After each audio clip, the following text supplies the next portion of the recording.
single spot ఆరోగ్యం చెడగొట్టే bad habits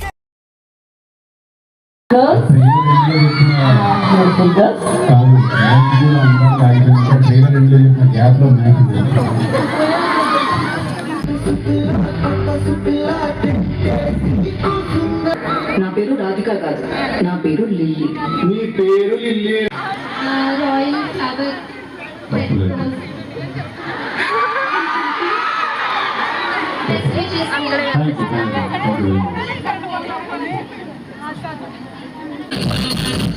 Bhaskar Telugu చిత్ర పరిశ్రమలో వైవిధ్యవంతమైన నేటి తరానికి తగ్గట్టుగా నిజ జీవితానికి దగ్గరగా